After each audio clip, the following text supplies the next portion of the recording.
రెండో సంతానం లేదా ఆపై పిల్లలు పుట్టిన కుటుంబాలకు ప్రోత్సాహకంగా డెలివరీ సమయంలోనే తల్లిదండ్రులకు 25,000 రూపాయల ఆర్థిక సహాయం అందిస్తామని ఆంధ్రప్రదేశ్ ముఖ్యమంత్రి నారా చంద్రబాబు నాయుడు తెలిపారు.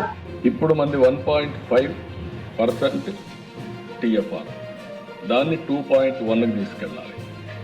ఛాలెంజ్ అంతా ఎకానమీ అభివృద్ధి అవుతా ఉంది.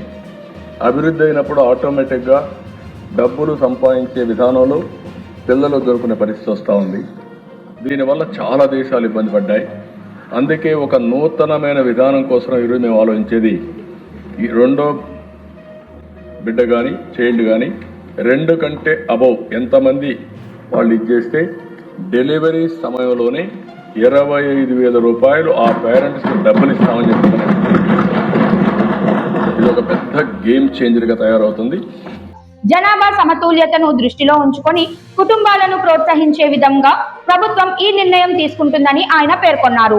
ప్రసూతి సమయంలో కుటుంబాలపై పడే ఆర్థిక భారం తగ్గించడమే లక్ష్యమని, తల్లి శిశు ఆరోగ్యాన్ని కాపాడటంతో పాటు కుటుంబాలకు కొంత ఆర్థిక సహాయం అందించాలనే ఉద్దేశంతో ఈ చర్య తీసుకుంటున్నామని నారా చంద్రబాబు నాయుడు వివరించారు. దీన్ని మనం చేయగలిగితే చాలా వరకు ఉపయోగపడుతుంది. ఇంకొక పక్కన ఇది కాకుండా మీరందరూ ఆలోచించినప్పుడు ఎవరైతే గవర్నమెంట్లో పనిచేసే వాళ్ళందరికీ భార్య భర్త ఈక్వల్ పేరెంటింగ్ అది చేయాలనుకున్నప్పుడు మగవాళ్ళకు కూడా రెండో బిడ్డ అయితే 1 నెల అదనంగా పేరెంటింగ్ కోసం లీవ్ గ్రాంట్ చేస్తాం. అదే మరి రెండో బిడ్డ కన్నా 3వ బిడ్డ అయితే అనదర్గా 1 మంత్ 2 నెలలు ఇస్తాం. అంటే 1 ఇయర్ ఉండేది 1 మంత్ ఎక్కువగా ఇచ్చి దీనికి ప్రోత్సహిస్తామని చెప్పి కూడా నేను మీకు తెలియజేస్తున్నా. ఇది ఓవరాల్గా మీరు